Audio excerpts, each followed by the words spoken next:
Tenemos quórum ya, no nos acompaña el académico secretario general Tomás Turriago, secretario ad hoc a Luis Felipe Teller Rodríguez. Entonces, aprueban los académicos el nombramiento de Luis Felipe Telles como secretario ad hoc. De acuerdo. ¿Listo? Vamos. Magnífico, listo. Entonces, señor académico secretario ad hoc, don Luis Felipe Teller Rodríguez, sírvase leer el orden del día, por favor. Buenas tardes para todos. Orden del día para la sesión ordinaria de la Academia Colombiana de Historia de la Ingeniería y de las Obras Públicas del 17 de septiembre de 2020. Primero, llamado a lista y verificación del quórum. Segundo, lectura y consideración del orden del día. Tercero, lectura y consideración del acta de la sesión anterior. Cuarto, saludo del presidente. Quinto, conferencia de don Juan Francisco Correal, PhD, del caso del edificio Space. Sexto, mesa redonda sobre el tema expuesto. Séptimo, cierre de la sesión a cargo del presidente. Está leído el orden del día, señor presidente. ¿Aprueba la academia el orden del día leído? De acuerdo. Bueno, continúe con el orden del día, señor académico secretario ad hoc. Mucho gusto. Tercero, lectura y consideración del acta de la sesión anterior. Señor académico secretario ad hoc, sírvase proceder con la lectura del acta de la sesión anterior. Academia Colombiana de Historia de la Ingeniería y de las Obras Públicas, acta número 152. En la ciudad de Bogotá, Distrito Capital, el día jueves 20 de agosto de 2020 a las 3 de la tarde por medio de la plataforma Zoom, se celebró la sesión ordinaria convocada por don Santiago Luque Torres, presidente de la Academia, mediante correo electrónico de fecha agosto 2 de 2020. Asistieron 18 miembros de la Academia y 7 invitados para un total de 25 asistentes. En la reunión se designó como secretario ad hoc al académico don Luis Felipe Teller Rodríguez y se desarrolló el siguiente orden del día. Primero, llamado a lista y verificación del quórum, se encontró completo por estar presente 11 académicos habilitados para votar. Segundo, lectura y consideración del orden del día. Una vez leído, fue aprobado por unanimidad. Tercero, saludo del presidente. En uso de la palabra, celebró el nombramiento de nuestro miembro honorario, don Rodolfo Segovia Salas, como presidente de la Academia de Historia Nacional y comentó además sobre la publicación del volumen 15º de Apuntes para la Historia de la Ingeniería en Colombia en proceso final de revisión para publicación y aprobación por parte de la Junta Directiva. Como cuaderno número 3 de nuestra Academia, de la tesis de doctorado en Historia de nuestro miembro numerario, don Álvaro Castillo Nin. Cuarto, conferencia del académico numerario, don Julián Delgadillo Romero, la revolución liberal del medio siglo XIX y los inicios de la ingeniería civil. Quinto, toma del juramento y entrega del diploma que acreditan a don Julián Delgadillo Romero como miembro de número de nuestra academia. Sexto, mesa redonda sobre el tema expuesto.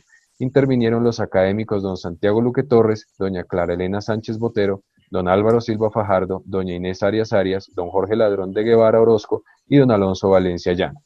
Séptimo, cierre de la sesión a cargo del presidente, quien pidió la ratificación, aprobada por la Junta Directiva, de designar a don Gustavo Arias de Grey como miembro honorario de la Academia, proposición que fue unánimemente aprobada. Para finalizar, invitó a la próxima sesión ordinaria el 17 de septiembre del presente año. Firmado Santiago Luque Torres, presidente, Tomás Turriago Páez, secretario general, Luis Felipe Teller Rodríguez, secretario ad hoc. Ley del acta número 152, señor presidente. ¿Aprueba la academia el acta leída? Queda aprobada. Continúe con el orden del día, señor académico secretario ad hoc. Cuarto, saludo del presidente. Muy buenas tardes para todos ustedes en esta nueva sesión ordinaria del 16º año de labores de nuestra academia. Y bueno, hoy tenemos pues programada en primer lugar la entrega de los diplomas como miembros honorarios de la Sociedad Colombiana de Ingenieros y de don Gustavo Arias de Grey. Vamos a delegar para la recepción al académico numerario y de la Junta, don Jaime Santamaría Serrano. Le había dicho el presidente de la Sociedad Colombiana de Ingenieros que sería presente, pero se cruzó otra actividad de última hora que se les suele presentar, entonces tenemos esa delegación. Don Gustavo Arias de Grey, igualmente, se había conversado que don Jaime Santamaría, miembro numerario de la Junta, haría la recepción de ese diploma. Bueno, eh, brevemente, ¿por qué estamos haciendo a la Sociedad Colombiana de Ingenieros miembro honorario de esta academia? Nosotros hacemos distinciones a los académicos por investigaciones y publicaciones de mérito elaboradas.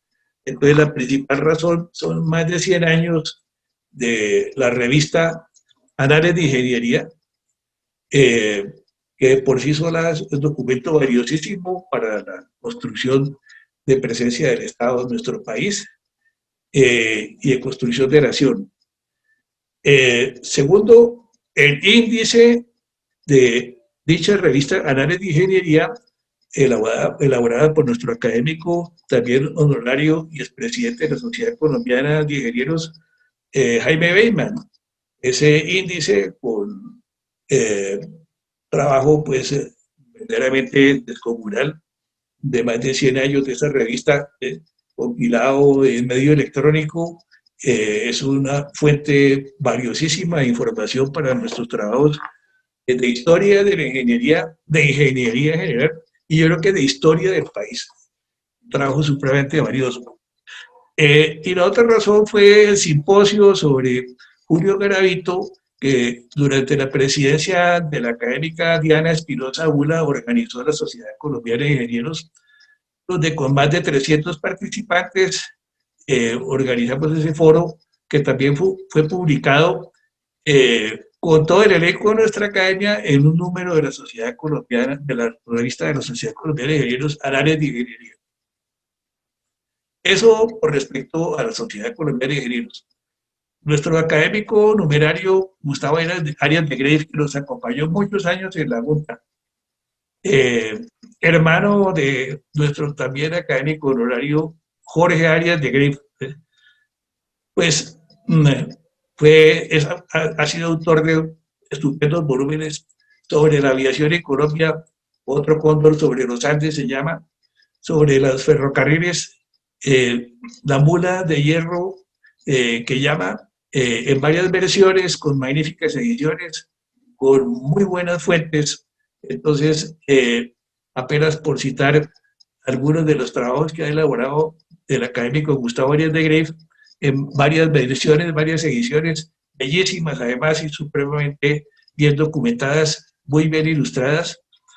Y bueno, siempre nos ha acompañado. Entonces, esos son los méritos de esos académicos. Entonces, por favor, académico secretario Adorno y Felipe, proceda a mostrar en pantalla los diplomas de miembros honorarios de la Sociedad Colombiana de Ingenieros y de Gustavo Arias de Grey.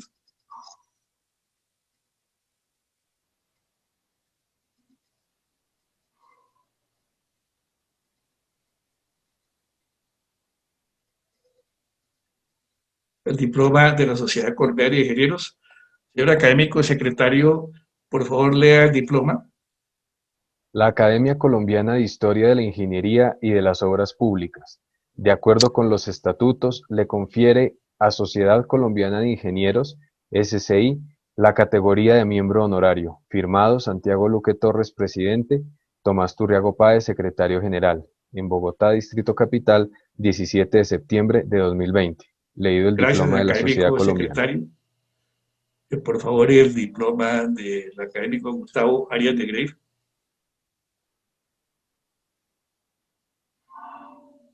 La Academia Colombiana de Historia de la Ingeniería y de las Obras Públicas, de acuerdo con los estatutos, le confiere a don Gustavo Arias de Grey la categoría de miembro honorario. Firmado Santiago Luque Torres, presidente, Tomás Turriago Páez, secretario general. En Bogotá, Distrito Capital, 17 de septiembre de 2020. Gracias, académico secretario. Bueno, para terminar mi introducción a esta sesión, pues hoy tenemos como conferencista invitado al doctor Juan Francisco Correa Daza, que es uno de los mayores expertos en el caso del edificio Space. Hizo un estudio estupendo, verdaderamente vale la pena distinguirlo, donde se analizan muchísimos aspectos del fallo de dicha estructura, la concepción, la construcción, la aplicación de los códigos.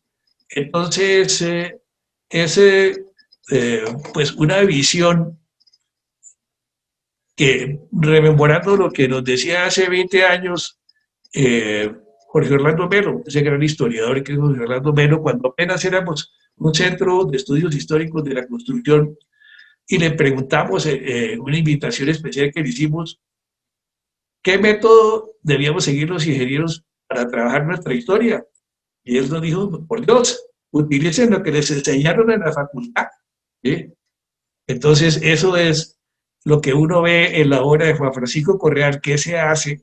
Uno mira series históricas de las resistencias de los materiales, deduce de ellos lo que puede resistir de acuerdo con determinados coeficientes de seguridad, mira procesos constructivos, los analiza, o sea, mira las fuentes, los testimonios de los actores, hace pruebas sobre incontrovertibles sobre materiales que se analizan con un grado de probabilidad de fallo y su posible aplicación mediante coeficientes de seguridad al diseño y al cálculo.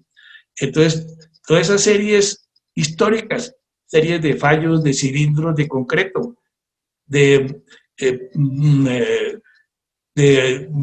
barras de acero, en los estudios de suelos, todo aquello se integra en una concepción estructural basada en estudios históricos de qué, de series de resistencias de materiales, de series de construcciones que se han analizado. Y todo aquello se integra, para retomar las palabras de nuestro académico numerario Jaime Santamaría Serrano, en el proceso holístico de la creación de una construcción con arquitectos, con profesionales de distintas índoles, se genera una construcción. Entonces, bueno, igual de eso sacamos también un producto histórico, un análisis de un caso, de un fallo.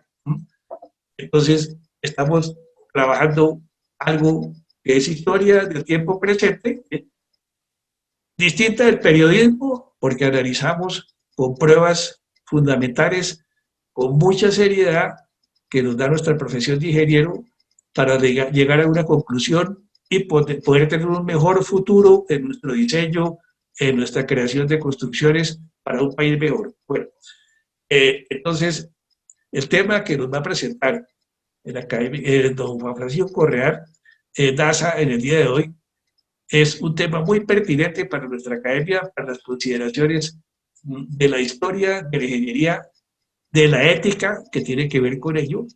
Y bienvenido, Juan Francisco, a nuestra academia. Continúe con el orden del día, señor académico secretario. Quinto, conferencia de don Juan Francisco Correal Daza, PhD, el caso del edificio Space. Tiene la palabra don Juan Francisco Correal Daza. Bienvenido a la academia, Juan Francisco. Estamos ansiosos de oír su magnífica participación.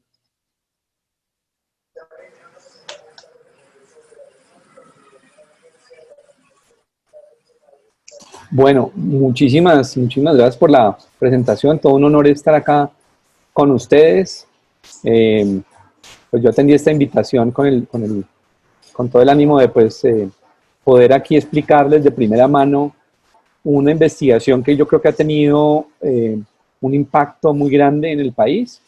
Esto provocó un cambio de normativa, provocó una nueva ley, un cambio en la NSR, que es, digamos, el reglamento de diseño y construcción sismo resistente de Colombia, que es ley. Entonces, pues es bastante interesante, es aprender sobre algo muy trágico, desafortunadamente, algo que no debería pasar en la ingeniería, pero que pasó, y que dado que pasó, pues tenemos que aprender y ver que nunca más vuelva a pasar. Entonces eso es un poco lo que traigo acá de esta presentación, son como las lecciones por aprender de este caso. Entonces, pues voy a compartir la pantalla y por favor me confirman si están viendo la presentación ya en este momento, no sé si la ven. Se ve muy bien, Juan Francisco. Perfecto, entonces voy a empezar con la presentación.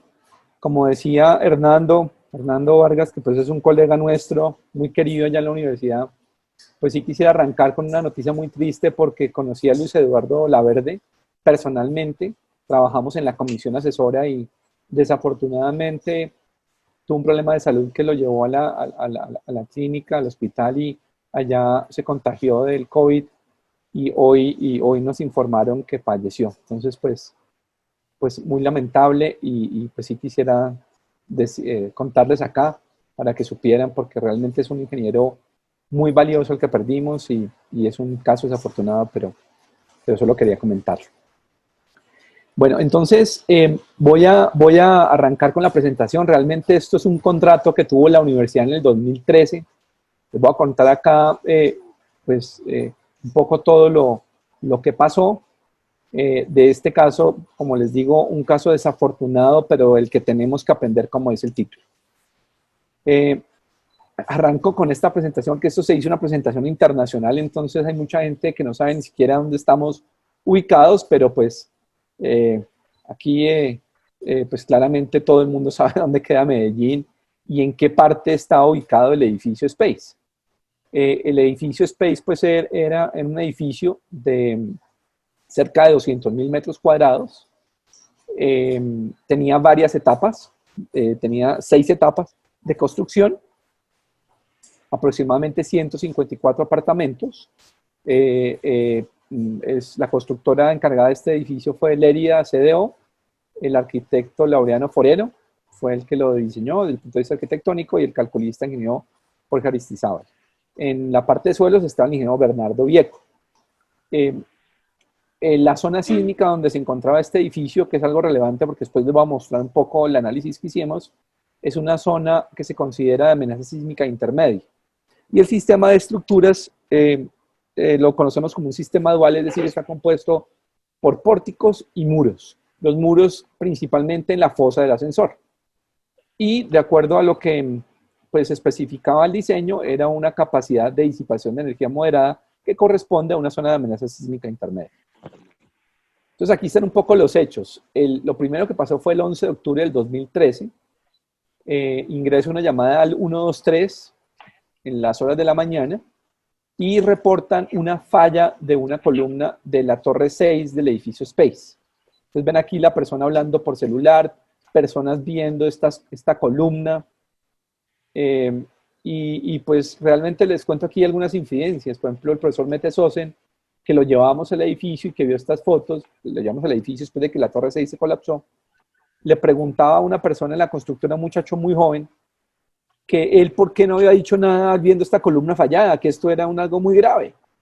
Y el muchacho joven decía pues, que no podía porque estaban todos los jefes de él y que él pues no se sentía como con la autoridad de decirlo. Y es algo que pues increíblemente el profesor Sosen pues nos enseñó a todos ahí, es que en ingeniería nunca nos podemos quedar callados, porque no podemos dejar pasar este tipo de problemas. Entonces, pues aquí se ven una serie de daños, va el DAGRET, que es como la comisión técnica, de hecho, del DAGRET va, que es la encarga de la gestión del riesgo dentro de Medellín. Miran todos estos daños y miran pues las afectaciones que fueron bastante importantes. Ustedes pueden ver aquí, estas varillas son barras número 7 dobladas. Sí, ustedes ven ahí los estribos, o sea, esto es una falla con presión muy, muy, muy grave para una columna. Aquí se ve desde la parte interior donde estaba el baño, ¿sí? Y, perdón, un segundo.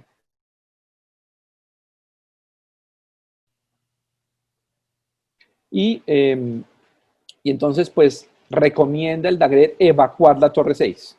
Esta evacuación, conocimos muchas cosas. Aquí les voy a poner un video mientras les cuento.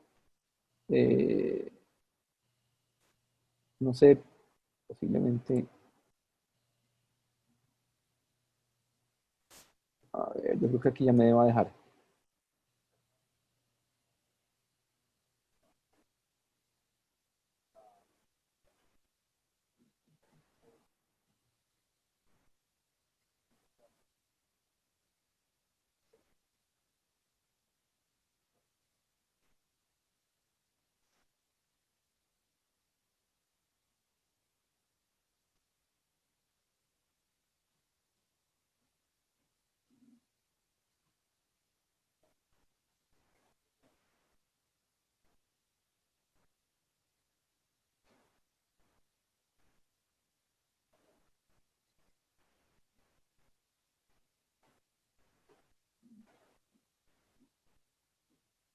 Entonces, pues como ustedes se pueden dar cuenta ahí, es increíble.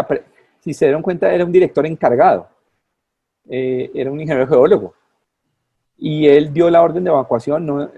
Casi que lo sacan. O sea, hubo prácticamente, él prácticamente se le vino todo el mundo encima. Y bueno, en la noche, un día después, en la noche, cuando estaban en teoría haciendo las reparaciones, colapsa pues la torre 6, que es la que se encuentra que se encontraba en este sector. Y ustedes ven cómo se desprendió. De hecho, nosotros cuando hicimos la exploración vimos las barras, son unas barras que se conectan a nivel de la losa de piso y afortunadamente no estaban bien conectadas porque si no hubiera arrastrado la torre 5 y hubiera sido algo muchísimo más complejo. Bueno, entonces, pues esto es todo como un poco la cantidad de vidas que se salvó. 150 vidas salvó esta persona y el Dagret. Después Quique, que lo conocimos, muy querido, él recibió una condecoración porque pues, realmente salvó vidas y fue algo pues bastante importante lo que él hizo. La torre 5 quedó muy afectada, entonces lo que hicieron fue bombear concreto, este concreto que a veces se usa para recubrimientos de túneles, y bombearon la parte de los sótanos para tratar de medio estabilizar la torre 5, porque la torre 5 estaba muy afectada. Como les digo, esa torre de 23 pisos pues se cayó y pues bastante afectada, entonces pues lo que hicieron fue tratar de bombear este concreto y pues al parecer funcionó. Hay un sistema de monitoreo instalado todo el tiempo para ver cómo funcionaba. Después pues llegó todo el equipo y maquinaria para hacer, digamos, todas las pues excavaciones, recuperar los cuerpos, que fue toda una tragedia de los obreros que están haciendo la reparación, de los trabajadores, y tratar de evacuar pues las personas. Hasta hay un dato ahí de cuántos animalitos se evacuaron en total, y pues se evacuaron lo que se pudo evacuar. En total, digamos, 22 familias salvaron sus vidas, 525 pues, fueron evacuadas porque después se evacuaron prácticamente todas las unidades. Se hizo una revisión muy rápida de otros posibles edificios que tuvieron problemas similares y se evacuaron Olivares y Asensi. Se recuperaron pues dos víctimas de ese desastre, uno el celador y otra persona que estaba acompañando a uno de los residentes que desafortunadamente falleció. 11 personas fallecieron. Hay algunas estadísticas de la cantidad de escombros que tuvieron que sacar y, en fin, todo un tema complicado. El 29 de octubre, la Alcaldía de Medellín llama a la Universidad de los Andes para que realicemos una propuesta para la elaboración de diagnóstico y causas del colapso del edificio. También nos contratan para que hagamos un acompañamiento de cómo están otras edificaciones que pues, fueron diseñadas con la misma constructora y ingeniero. Entonces, pues fue un contrato en la cual tenía 4 fases. Inicialmente, la primera era un concepto técnico del cumplimiento normativo del edificio Space. La segunda era un concepto internacional a nivel de normativa internacional de cómo cumplía este edificio. El tercero era un estudio ya de las posibles causas del colapso de la Torre 6. Y el cuarto era un acompañamiento y una asesoría para ver el diagnóstico de cómo estaban las edificaciones Continental Towers y Ascensi. Este es el grupo que arrancamos desde el rector Pablo Navas, que trabajó en su momento en este proyecto también, y el vicerrector y el decano de ingeniería Eduardo Berens, porque realmente esto se metió toda la universidad a hacerlo. Estos proyectos son proyectos de una magnitud impresionante, con una demanda impresionante. Tuvimos unos asesores internacionales de primera línea. Este proyecto pues lo dirigió el profesor Luis Yamini y yo lo ayudé a coordinar. Y pues tenía como asesor nacional el profesor Luis Enrique García. Y hay una serie de asesores especialistas en diferentes ramos que pues trabajaron en este proyecto, e incluso asesores jurídicos, pues porque esto pues tiene implicaciones legales claramente. Y aquí pues el resto, o sea, era aproximadamente, alcanzó a haber un grupo como de unas 25 personas trabajando.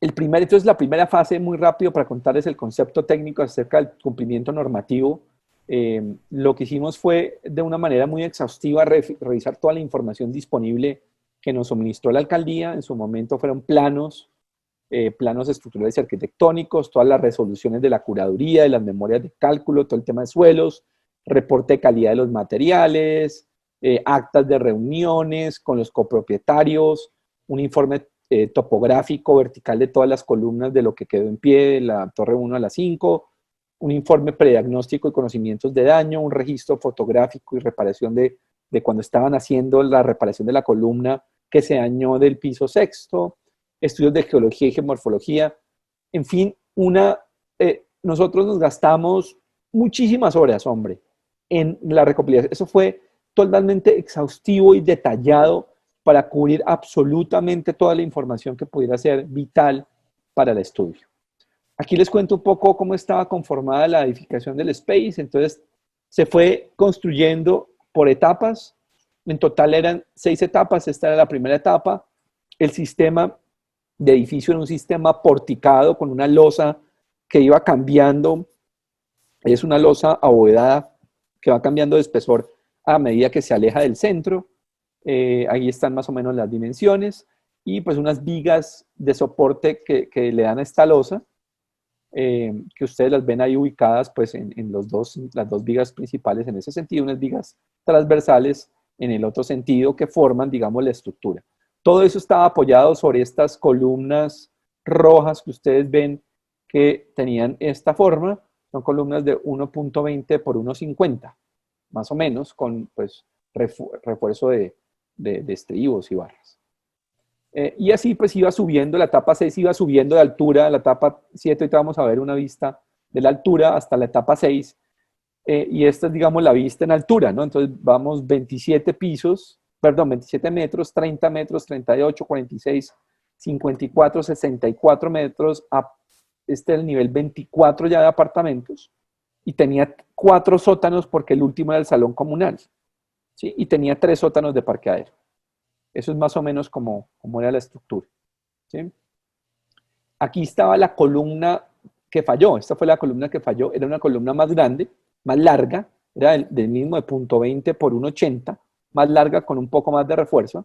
Esas columnas no seguían, sino paraban hasta los primeros niveles, pero no era continuo, ¿sí?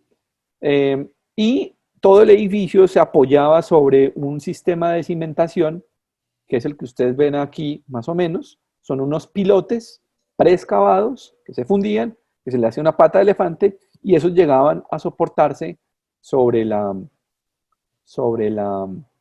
muros, ¿sí? Eso era un poco la idea. Y pues en cuanto a hubo una serie de cambios que vimos. Nosotros revisamos absolutamente toda la información de curaduría y vimos cambios, por ejemplo, del cambio del R, que es un factor muy importante para diseño sísmico, en varias etapas lo iban cambiando. Aquí pues ven ustedes cómo el R lo van modificando, y pues el R es un valor que realmente no debería cambiar, ¿no? Entonces empiezan a haber una serie de irregularidades que no deberían presentarse en este tipo de temas. También hay un cambio de espesor de losas. En la etapa 6 cambia de 6 centímetros a 10 centímetros, de los niveles del 8 al 26, cosa que nos sorprendió un poquito porque pues nunca cambiaron las dimensiones de la planta, y sí cambiaron las dimensiones de la losa. Entonces, pues nosotros de lo que falló, tuvimos el permiso. Esto tuvo un bloqueo por la fiscalía, claramente, porque aquí había implicaciones penales. Entonces la fiscalía pues tenía un equipo también trabajando. Entonces nosotros trabajamos juntos más o menos con el equipo de la fiscalía, pero pudimos ir a los escombros y verificar pues qué refuerzos tenían, ¿cierto? Cómo era el tema de las losas, verificar todo ese tema de los planos. Y a la parte que quedó en pie, de la cual también teníamos planos, pues hicimos una localización muy estricta de cómo era el refuerzo con un ferroscan que nos permite ver a través de este muro y ver la localización del acero y cómo está distribuido el acero, y también ver entonces, sacar extracciones digamos, de núcleos, que es lo que ustedes ven ahí en la parte, hacer regatas del refuerzo para ver si el aparato que tenemos si es adecuado. Sacamos, como les digo, núcleos tanto de pedazos grandes que podíamos sacarlos de los digamos, de la etapa 6 como de algunos muros de la etapa 5. Con mucho cuidado toca hacer esto porque no termina de afectar el edificio. Verificación de dimensiones, verificación de alineamientos con equipos láser para poder ver cómo estaba alineado, cómo fue el tema constructivo, tomas de muestras de los elementos no estructurales que son estos muros divisorios de mampostería, sacamos muros, los llevamos a Bogotá, los ensayamos en el laboratorio, hicimos ensayos de vibraciones para ver si podíamos, para ver cómo era el tema de vibraciones en la zona, para poder ver de alguna manera y devolvernos con las señales que tuviéramos a ver cómo era el periodo de las otras edificaciones. Utilizamos un levantamiento topográfico bien detallado y con drones. Aquí les voy a mostrar a ustedes una película que tenemos, a ver si se deja mostrar. Es que ay, aquí no va a poderla ver. Ay, qué pena. Tengo un problema un poco de multimedia, pero era un video que veíamos. Permítanme un segundo a ver si yo de pronto acá puedo mostrárselos.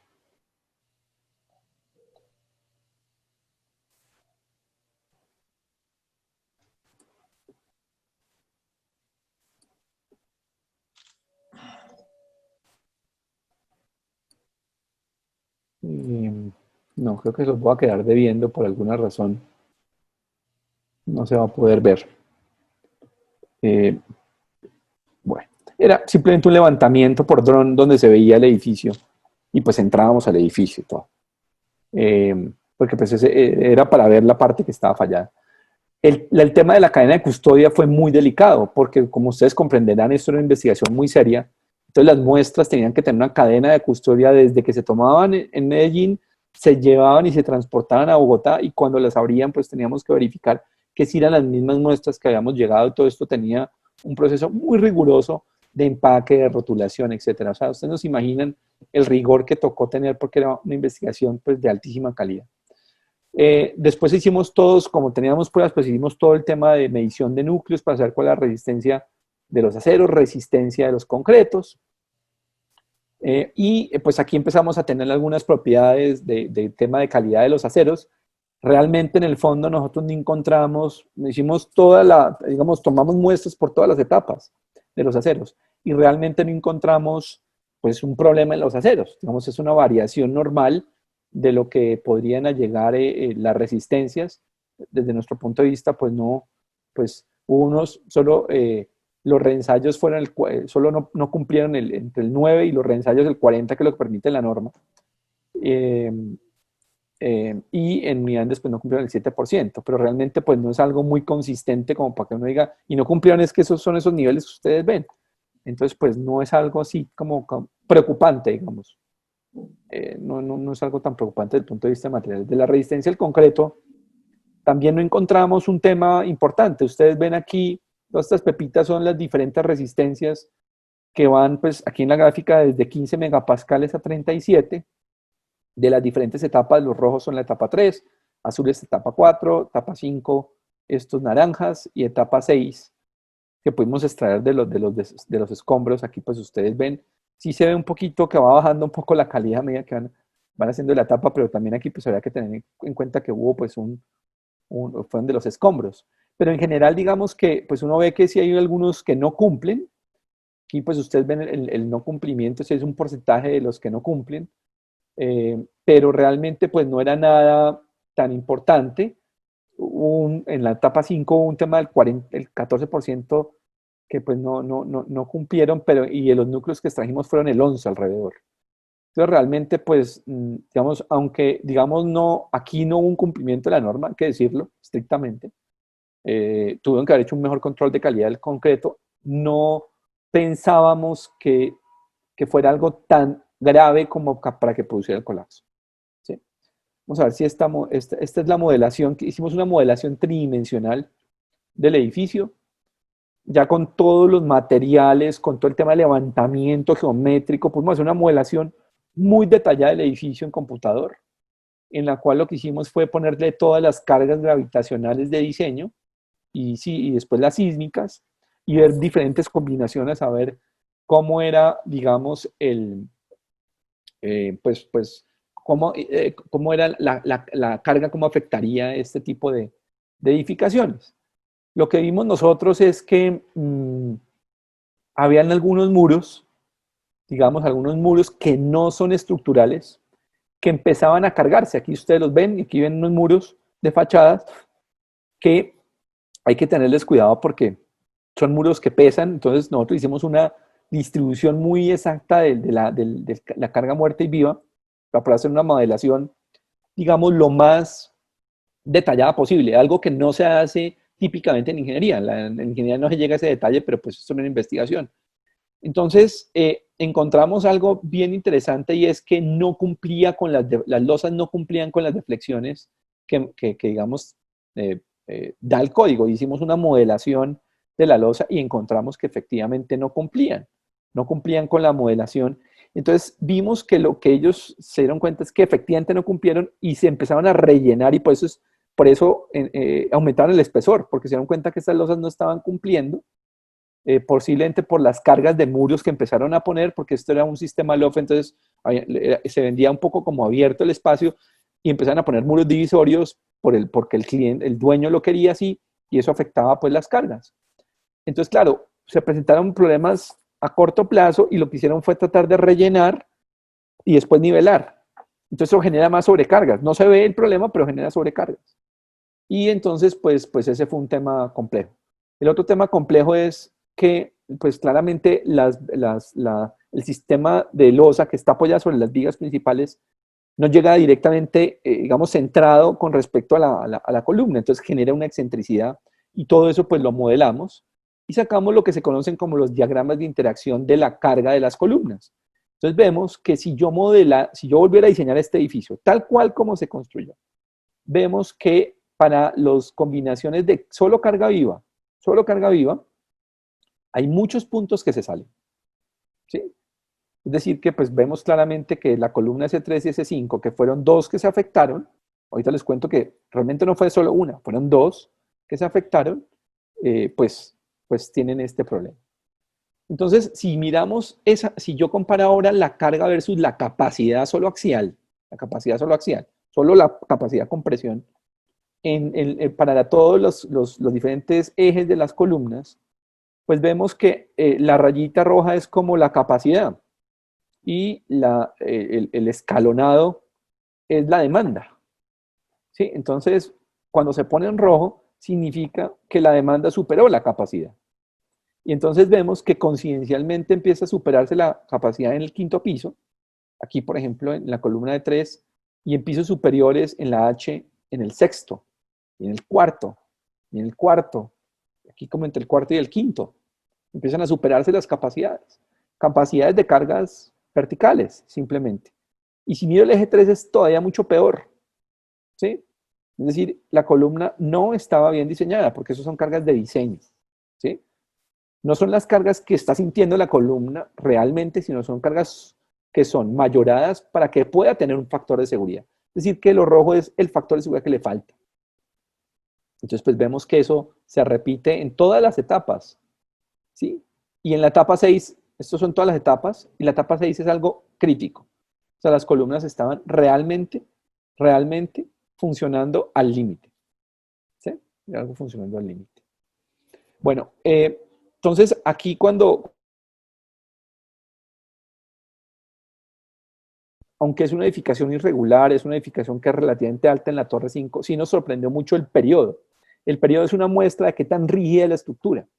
Entonces, que yo tengo un periodo fisurado de 5 segundos, significa que si el edificio vibra, yo me voy a demorar 1,2.5 segundos y 1,2.5 segundos otra vez para acá, hasta que vuelva a un ciclo completo, para que se demore 5 segundos en dar una vuelta completa, lo cual eso es demasiado para una edificación que no es tan alta. O sea, si esto fuera el Bacatá o fuera un edificio altísimo, pues posiblemente sí, pero esto pues no lo es. Y cuando es no fisurado, pues es un tema más de medición de la norma, pues sigue siendo muy alto, ¿no?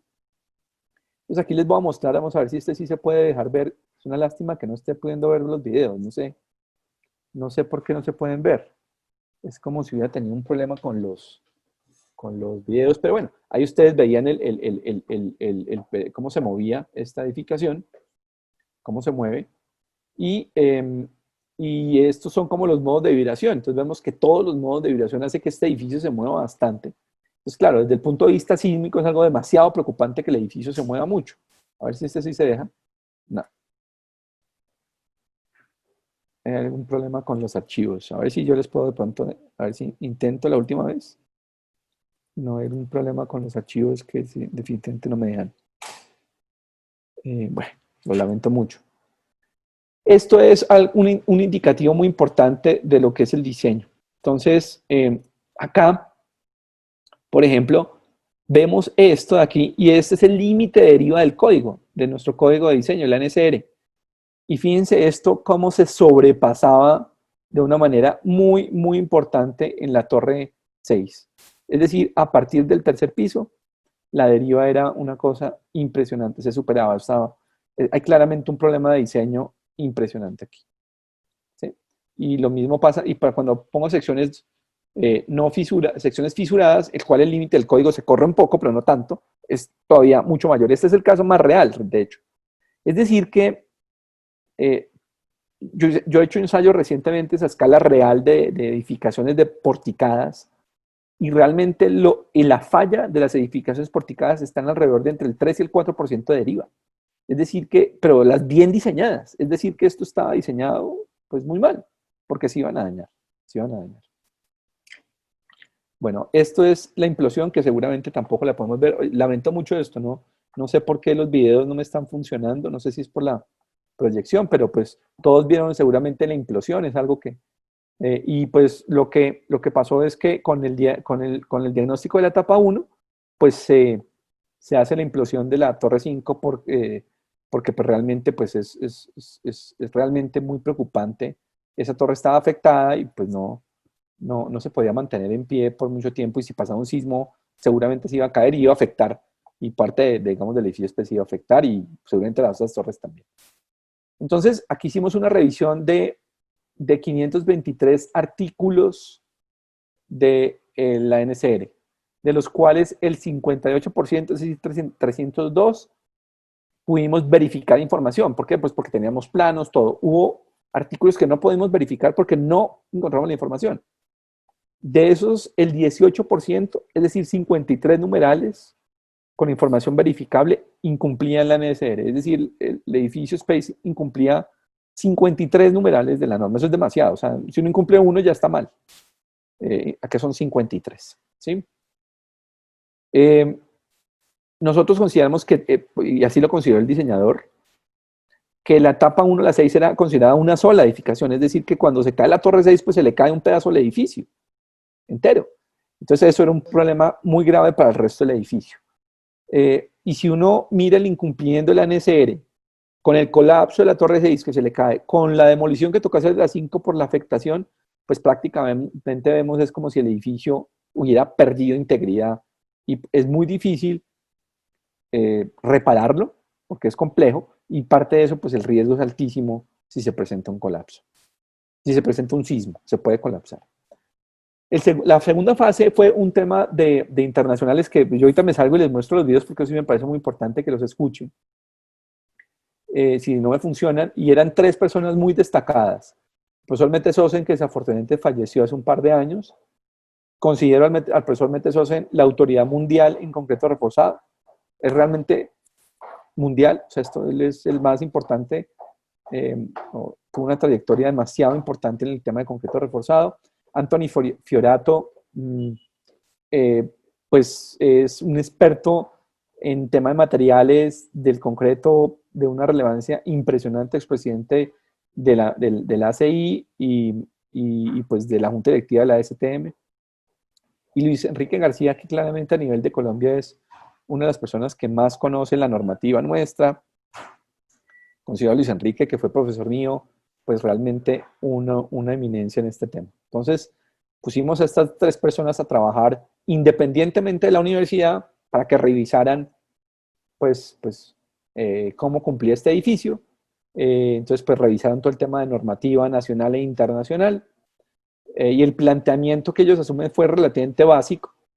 pero muy interesante, y es, yo tengo en un lado de esta ecuación, es una ecuación muy sencilla de diseño, en la cual yo tengo la resistencia de este lado, voy a afectar la resistencia por un phi que lo que hace es reducirla para tener un factor de seguridad, y tengo aquí la resistencia requerida, o sea, la demanda. Entonces, pues, siempre la demanda debe ser inferior a la capacidad, ¿sí? A la resistencia. Entonces, vamos a asumir que eso es un factor de 1, simplemente en el peor de los casos eso es 1. Esto, pues, se obtiene a través de ensayos, y esto es la carga mayorada, es la carga que yo calculo. Y realmente las investigaciones del profesor Richard de la Universidad de Illinois fueron las que dieron una ecuación. Esa ecuación se le pone una serie de factores que han perdurado desde, esto se hizo en 1934. Desde 1934 la fecha de esa ecuación no se ha cambiado porque si esos ensayos ustedes ven, son ensayos a escala natural de columnas. Ustedes ven a la persona, esto no se ha vuelto a hacer. Y quedó digamos, para la eternidad ya, yo creo ya nadie lo va a hacer, nadie duda de la efectividad de estas ecuaciones y han funcionado. De hecho, lo que hicimos con el edificio Space fue probar estas ecuaciones, decía Luis Enrique. Entonces, salen estos factores que lo que hacen es reducir un poco la capacidad del esfuerzo a compresión del concreto porque se segrega en la parte superior cuando se funde el concreto, los agregados livianos quedan arriba, los agregados más pesados bajan y hay una segregación y por eso se reduce y simplemente la capacidad combinada del acero más el concreto, es así de sencillo. Y esa es la resistencia nominal. Y eso no tiene mucho mayor misterio, aquí es el área del acero, el área del acero de refuerzo, capacidad del concreto más capacidad del concreto más capacidad del acero. Muy sencilla la ecuación. El phi, pues dicen que debe ser del orden del punto 80 para esa ecuación, ¿sí? Ensayos, digamos, recientes después de profesor Richard en el 34 y de Gamble en Illinois, ya en el 77, pues ya corroboran esa. Y fíjense el ensayo, lo parecido de la falla con el edificio Space. Muy parecida, ¿sí? Muy parecido. Y entonces ya cuando uno revisa esta ecuación, que fue el planteamiento que ellos hicieron, muy metodológico, y entonces compara la resistencia nominal, da 400 toneladas. Esto es un cálculo sacado de lo que aguanta el edificio Space. Versus la demanda, 1220. Lo mismo, un poco, digamos, nosotros hicimos todo el ejercicio, etapa por etapa, columna por columna, acá hicieron para una. Entonces la diferencia es abismal. Y entonces aquí el signo de menor se invierte. Entonces no puede ser que la demanda sea mayor que la capacidad, eso no puede ser. O sea, no es. Entonces, claramente, pues esto pues no tenía sentido. Para esos investigadores internacionales decían, no, esto es gravísimo. Pues con razón falló. La columna del edificio S3 del Space no había manera que pudiera cumplir ningún reglamento, bajo cargas gravitacionales solamente. Muy insegura. Ese es el orden de la resistencia solo para gravedad.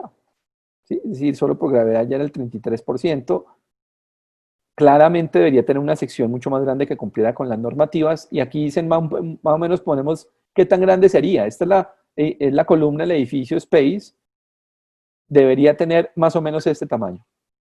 ¿Sí? Eso es un poco el tema. Entonces, fíjense pues el problema tan grande que estaba enfrentado, o este tamaño, si queremos jugar con otras dimensiones. O este tamaño. Claramente no era el tamaño.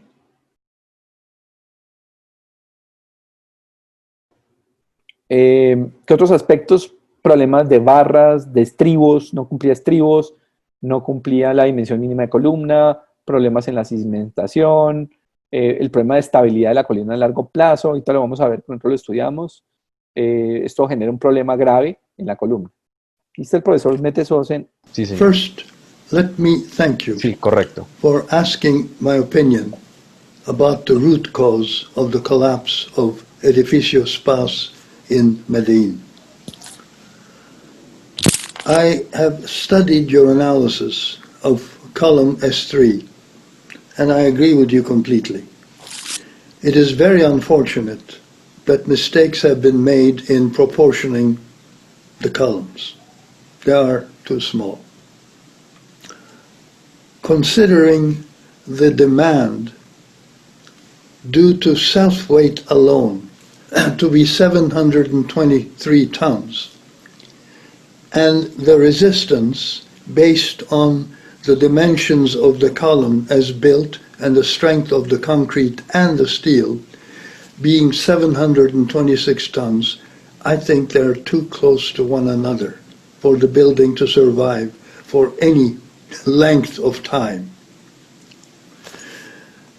In view of the fact that there had to be some applied load on the structure, it was a miracle that the structure lasted as long as it did in its built condition.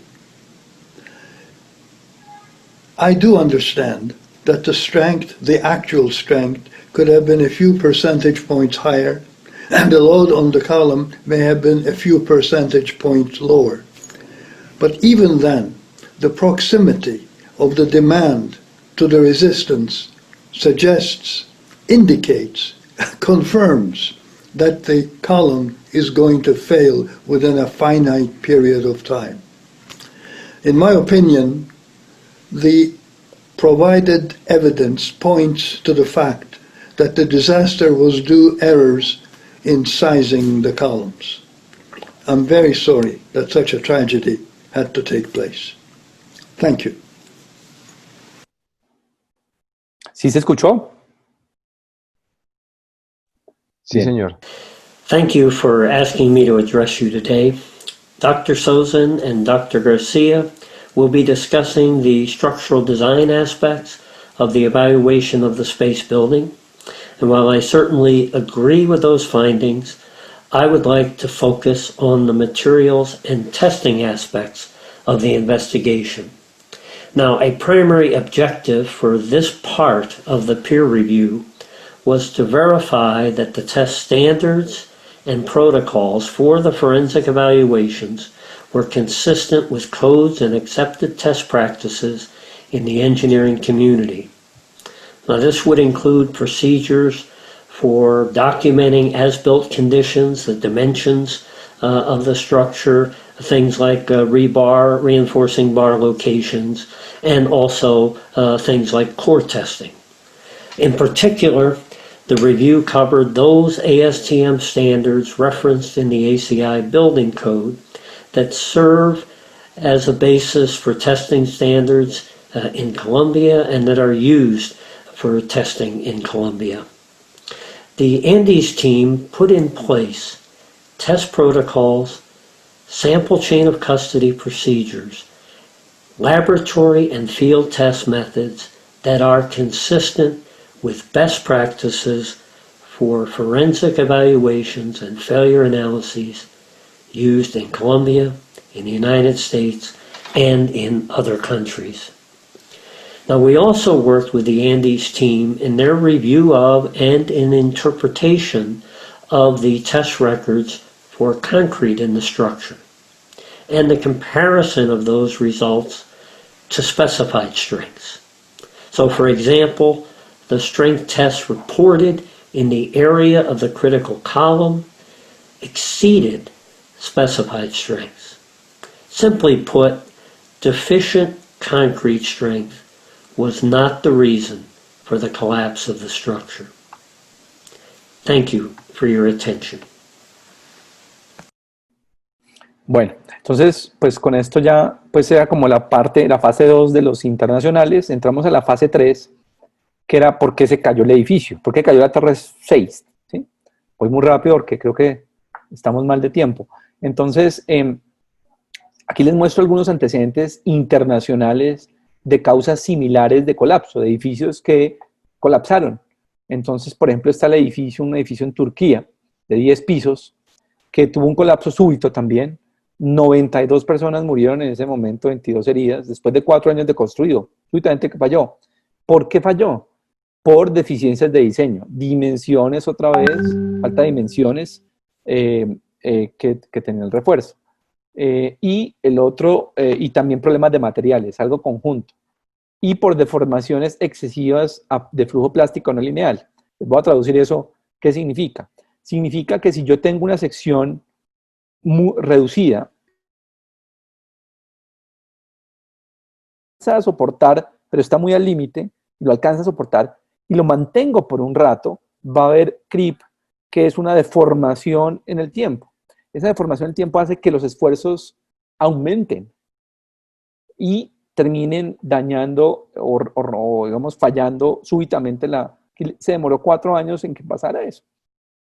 Entonces uno lo que aprende de estos casos es que algo que colapsa no colapsa por una sola cosa, colapsa por diferentes tipos de combinaciones de cosas malas que se hacen, construcción, diseño, materiales, etc. ¿Sí? Otro edificio, mira la falla similar, muy similar a la del edificio Space. También en Turquía, nuevamente problema de dimensionamiento y eficiencias y el proceso constructivo. Muy parecida ahí, hay una comparación del edificio Space con el edificio en Turquía. También un tema de flujo plástico hace que falle en el tiempo. En Singapur colapsó, vamos a ver si aquí este video no, está fallando algunos de los videos. Es un video donde se ve que se cae el edificio, murieron 33 personas después de 15 años. Nuevamente hubo grietas en las columnas, se observaban el día anterior, no les pararon bolas, hubo un tema inadecuado del diseño estructural y provocó un sobreesfuerzo en las columnas que hizo que fallara el edificio. Entonces aquí nosotros lo que hicimos fue tratar de ver todas las causas posibles. Entonces miramos causas externas que pudieron haber causado, cosas que incluso suenan un poco ridículas.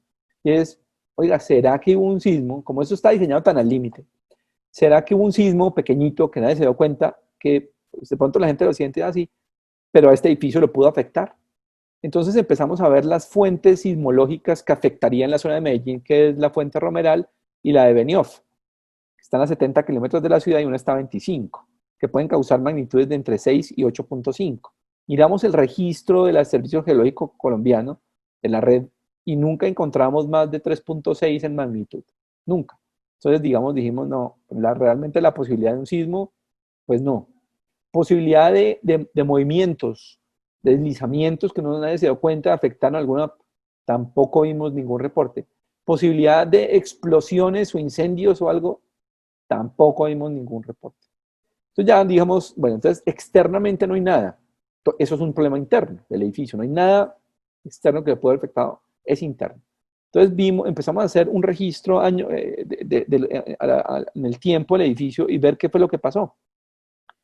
En mayo del 2012, un año, prácticamente año y medio antes de que colapsara, empiezan a haber deflexiones excesivas en las losas, ¿sí? Y como les digo, lo que hacen es que se deflecten mucho, no las arreglan del todo, sino que hacen es nivelarlas con esto que ustedes ven aquí, con estos rellenos de nivel, y pues claro, lo que hacen es ponerle una sobrecarga. Esa sobrecarga hace que se carguen todos los elementos, incluidos los muros no estructurales. Entonces los muros no estructurales divisorios de mampostería tenían esto lo tomábamos de los otros torres, estaban sobrecargados. Esto cuando ustedes tienen estas fallas es porque los muros tienen mucha carga, los de mampostería. Y una cosa que nadie sabe, ¿no?, es que varios meses, unos 7 meses antes, o 6 meses antes de que fallara la columna, había fallado una columna diferente, que es la columna R3 que ustedes ven aquí. La que falló fue la S3.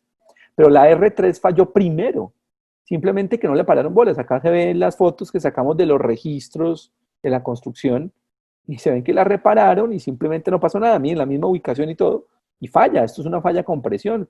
Pues que fue menor, pero entonces falló a compresión, no la arreglaron, no se dieron cuenta, pero ya había fallado. Eso hace que se redistribuyan las cargas y la columna, la carga que está acá, cuando esto falla, pues ¿a dónde viaja? A las vecinas. Entonces parte se fue a la S3 y la S3 es interior, es la más cargada porque la Q3 no está tan cargada. Pues ahí empiezan a haber los problemas y después miramos otros temas y encontramos que había un problema de cimentación de la pila R3 y esa fue la razón por la cual la pila R3 falló primero.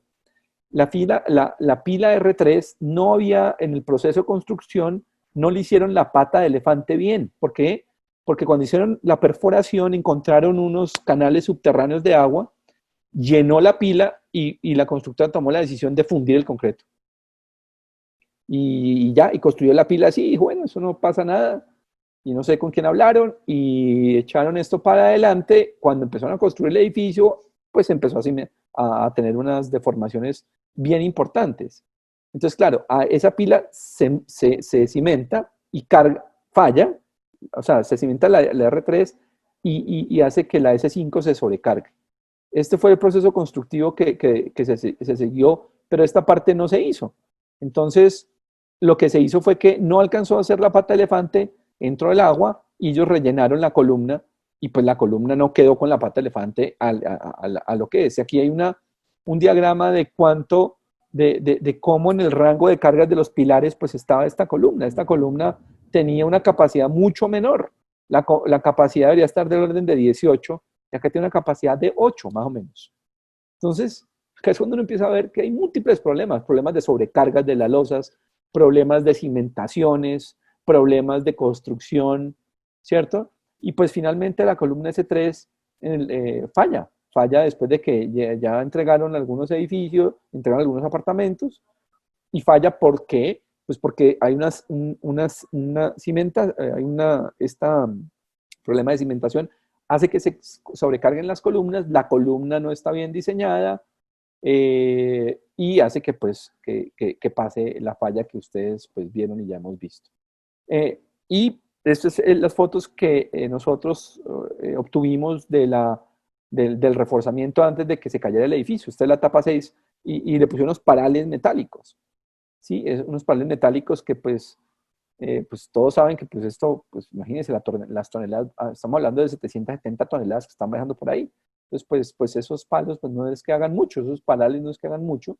Entonces le hicieron ponerle unos para reforzarle unas vigas metálicas y empezaron a hacer perforaciones a la columna, tanto arriba como abajo, porque empezaron a reforzar desde los pisos inferiores. Nosotros, aquí está parte de esa columna que encontramos en los despojos del edificio.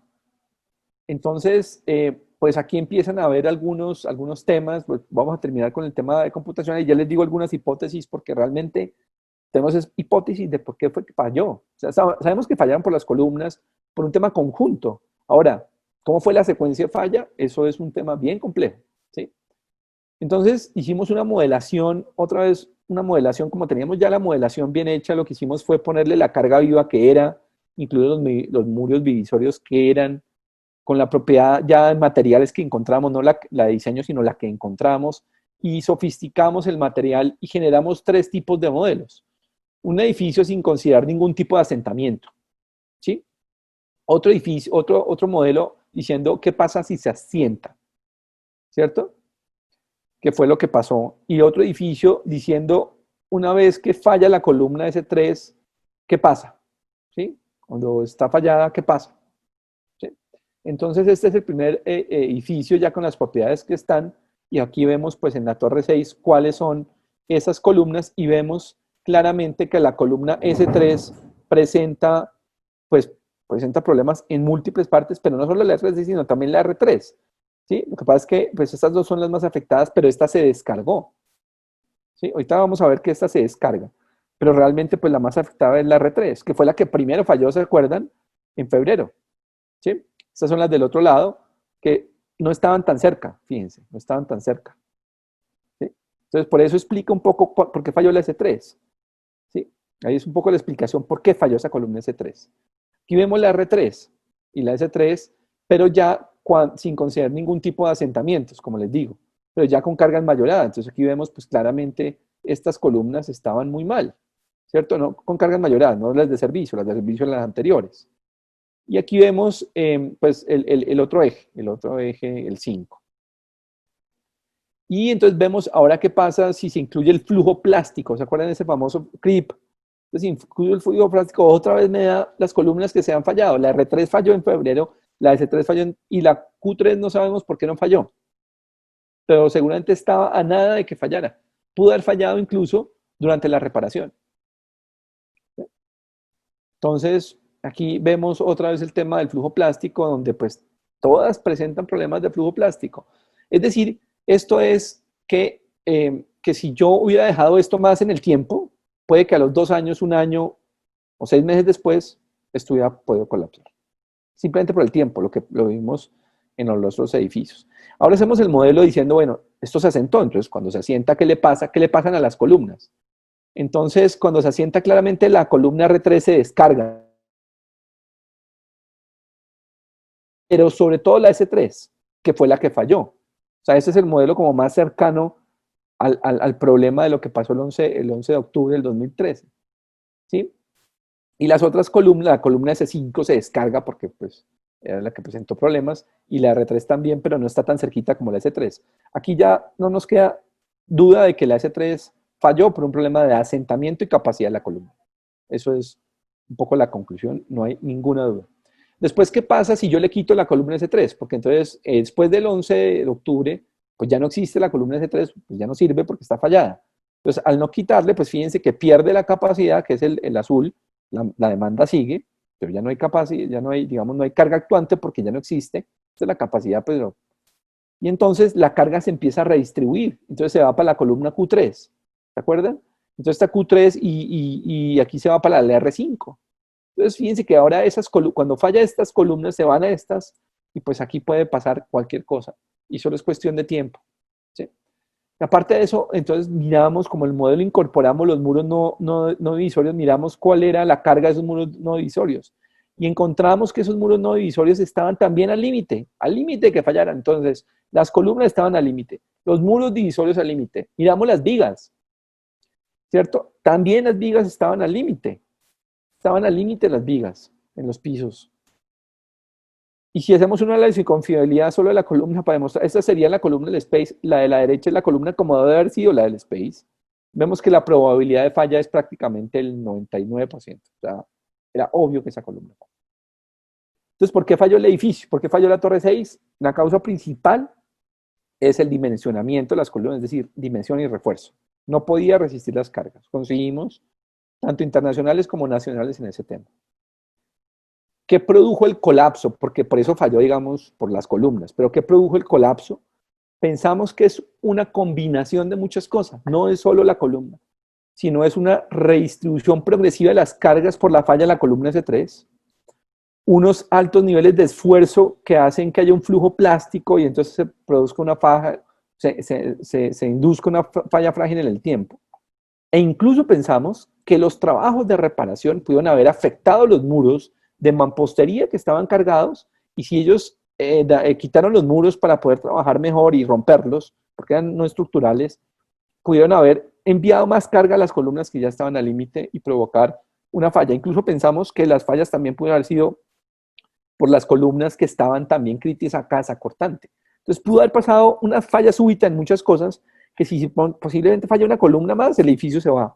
O fallan varias vigas, entonces falla una viga, se descarga, se va la carga, y entonces es un colapso súbito que se genera de muchos aspectos. La conclusión final que nosotros llegamos es que, pues de haberse cumplido el diseño estrictamente siguiendo la NSR 98, que fue la que diseñó este edificio en su momento, que es Ley 400 del 97. Si se hubiera cumplido, el edificio no hubiera colapsado, así hubiera tenido problemas de cimentación, no hubiera colapsado.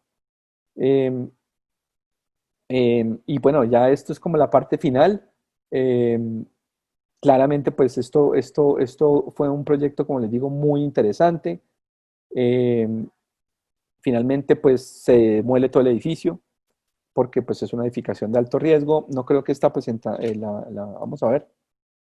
Ah, sí, la implosión, pues aquí les dejo finalmente la implosión de la torre 1 a la 4. Nos dijeron que de acá para arriba. Rubén, ¿la vamos a poner a cuánto? ¿A dormir o a dormir? No, para 24.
Bueno, con eso concluimos la presentación.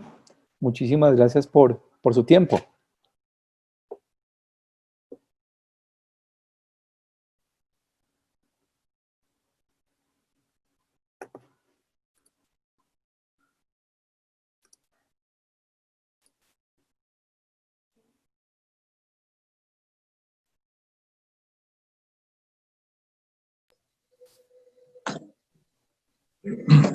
Felicitaciones a don Juan Francisco Correal por su magnífica exposición. Verdaderamente un tema muy interesante para tratar en nuestra academia. Y es que es hasta bonito ver el fallo de una estructura si no fuera por la tragedia que implica, pero traen tremendas lecciones para la ingeniería y para la historia de la ingeniería. Bueno, verdaderamente usted analizó una cantidad de espacios, de aspectos también analizados y compendiados de una forma soberbia. Bueno, toda estructura o toda cadena se tiende a romper por el eslabón más débil, y de una estructura, pues el eslabón más débil pues suelen ser las columnas. Entonces,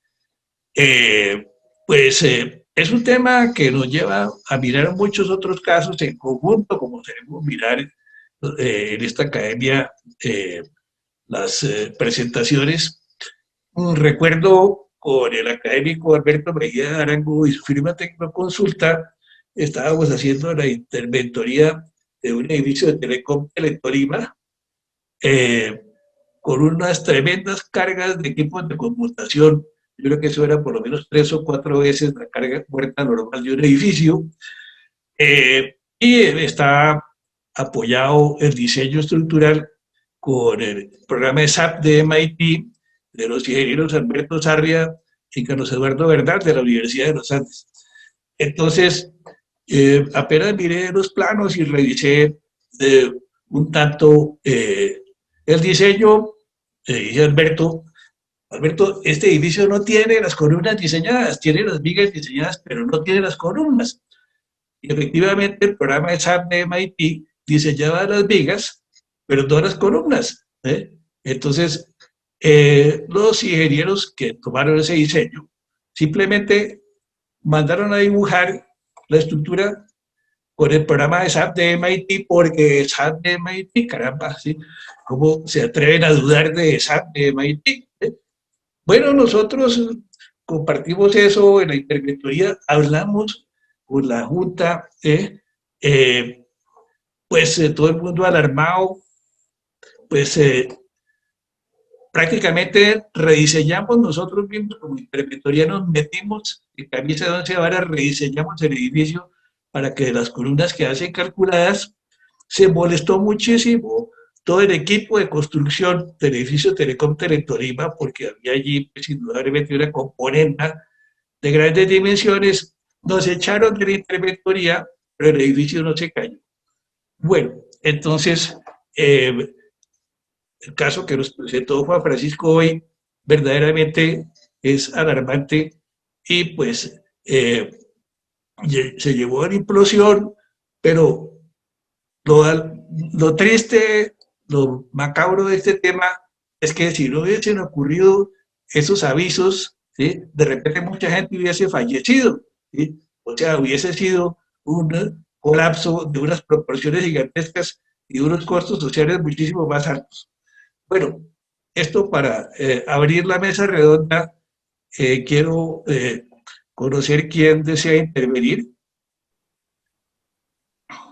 Luis Felipe. Presidente René Messiá. Tiene la palabra del académico numerario René Messiá. Voy a tratar de ser muy breve. Soy René Andrés Messiá, ingeniero civil de la Javeriana, titulado en Ingeniería Industrial de los Andes, para los que no me conocen. Quiero felicitar a Santiago Luque por presentarnos un caso real, afortunadamente muy ocasional, de la ingeniería civil. Y al ingeniero Juan Correal, muchas gracias, porque la metodología que utilizó es extremadamente clara e importante. Y yo como perito auxiliar de la Ingeniería Civil en la Cámara de Comercio de Bogotá, sin ponerme a hacer ninguna clase de críticas, a nosotros nos daban unos modestos viáticos y apenas unos 90 días para hacer el, el peritazgo correspondiente. Pero no estoy haciendo críticas, sino simplemente mostrar la gran metodología que utilizó la Universidad de los Andes para un caso tan complejo. Y por último, a los amigos y colegas de la Universidad de los Andes, quiero darles la lamentable noticia de que ayer el ingeniero Luis Eduardo Laverde, creador del Código Sismorresistente de Colombia, con las excelentes ventajas que ha dado a la ingeniería de la construcción, murió ayer y lamento mucho comentarles esta mala noticia. Y mil gracias por las palabras.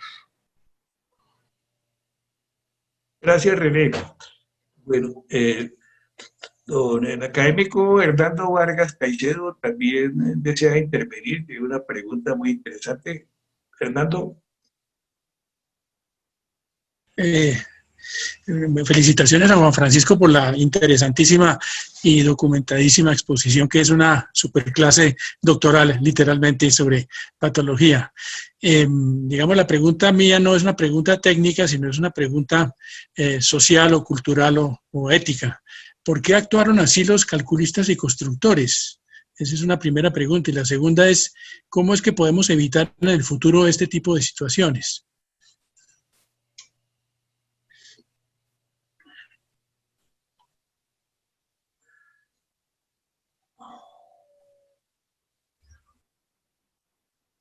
Juan Francisco. Ya, es que el micrófono se demora un poquito en activarse. Sí. No, pues qué pregunta tan difícil, Hernando. Bueno, mira, yo la verdad, te confieso, nosotros tuvimos la oportunidad, yo no tuve la oportunidad, pero Luis Yamín sí lo hizo, y tuvo una entrevista directamente con Jorge Aristizábal. Lo que yo te puedo decir es que él insistía en que el problema no fue estructural. ¿Sí? O sea, lo primero que te puedo decir. Él estaba convencido de que sus diseños estaban bien y que el código era una exageración. Es un poco lo que pues no supimos. Y que no era un problema más geotécnico, porque sabes que apareció un problema geotécnico. Entonces ahí empiezan a ver, ¿no?, un tire-afloje de quién tuvo la culpa, si el geotecnista o el estructural. Y cómo hacer que no pasen, pues sí, yo creo que es muy complejo. Fíjate, mira, pues no sé, yo les cuento aquí cosas de lo que yo me acuerdo muy bien, no puedo decir con qué constructora por un tema de confidencialidad, pero cuando pasó esto, estaba trabajando con una constructora muy seria y generó un pánico a nivel de construcción. Todas las constructoras, yo creo que se alarmaron, dijeron, miércoles, o sea que tenemos un space dentro de algunos de nuestros edificios.